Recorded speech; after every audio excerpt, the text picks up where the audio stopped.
sekarang kita masuk ke bagian 2, karakteristik modul.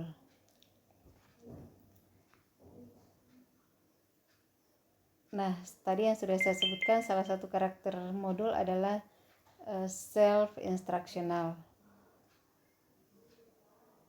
Nah, untuk memenuhi karakter self-instructional atau bisa dipelajari secara mandiri, maka terdapat tujuan yang dirumuskan dengan jelas.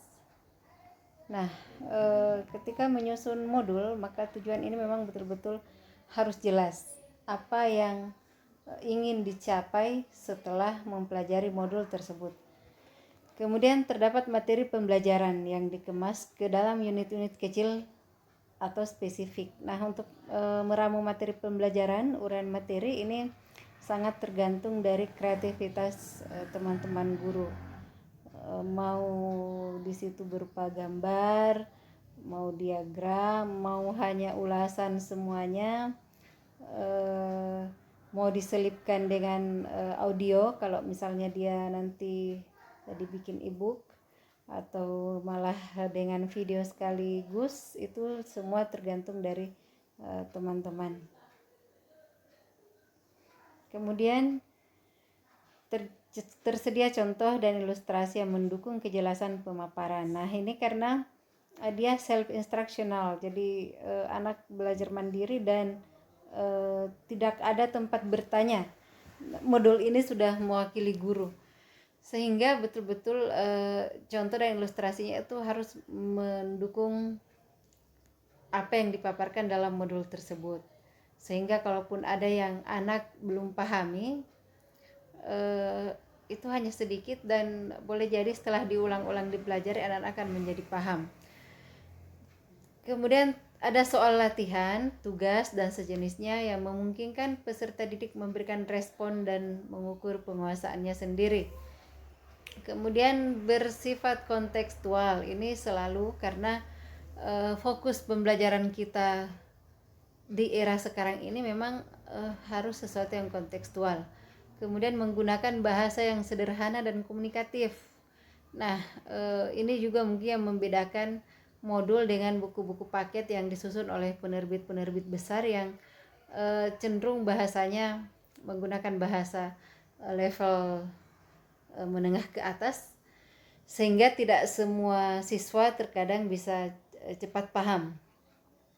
Kemudian terdapat rangkuman materi pelajaran, kemudian terdapat instrumen penilaian, kemudian terdapat instrumen yang dapat digunakan peserta didik mengukur atau mengevaluasi tingkat penguasaan materi diri sendiri.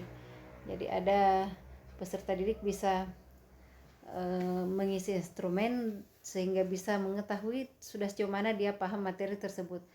Kemudian ada umpan balik, dan yang terakhir tersedia informasi tentang rujukan, pengayaan referensi yang mendukung materi pembelajaran dimaksud. Jadi misalnya modulnya dicetak, jadi berarti tidak bisa memasukkan video atau audio karena dia bukan ebook.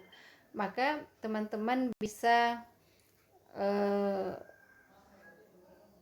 membagikan link video pembelajaran di YouTube atau di mana saja yang bisa anak-anak tonton sebagai rujukan atau tambahan referensi, atau buku-buku yang mendukung materi kita. Jadi sebisa mungkin teman-teman ketika membuat ulasan materi, maka berikan referensi sebanyak-banyaknya kepada peserta didik kita supaya mereka maksimal mempelajari materi yang kita berikan. Yang selanjutnya, self-contained. Materi pembelajaran dikemas dalam satu kesatuan isi sehingga memudahkan peserta didik untuk mempelajarinya secara tuntas. Nah, ini ya, jadi satu modul itu betul-betul harus konflik dari tujuannya apa, kemudian ulasan materinya seperti apa semua tugas-tugasnya, kemudian rangkuman materinya apa, dan evaluasinya apa. Kemudian stand alone. Modul tidak tergantung pada media lain atau tidak harus digunakan bersama-sama dengan media lain. Nah, modul itu mandiri. Modul itu satu kesatuan yang ketika anak mempelajari modul itu sudah sebenarnya sudah cukup. Tetapi untuk lebih eh, lebih bervariasi, kemudian untuk mencegah anak-anak supaya tidak bosan, maka tidak apa-apa di dalam e-modul misalnya kita lampirkan video atau audio dan sebagainya, walaupun sebenarnya tanpa itu juga tidak akan mengurangi nilai dari modul tersebut. Selanjutnya, adaptif. Bahan ajar yang memiliki daya adaptasi yang tinggi terhadap perkembangan ilmu dan teknologi serta fleksibel digunakan di berbagai perangkat keras. Nah, sekarang malah juga bisa di perangkat lunak karena sudah ada e-modul. Selanjutnya, user friendly. Bahan ajar yang bersahabat dengan pemakainya. Nah, karena dia harus bersahabat, maka setiap instruksi dan paparan informasi yang tampil harus bersifat membantu dan bersahabat. Karena itulah maka dituntut kita untuk menggunakan bahasa yang komunikatif dan mudah dipahami.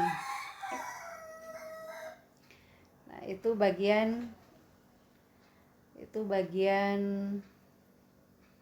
2 ya, dan kita lanjut lagi ke bagian 3.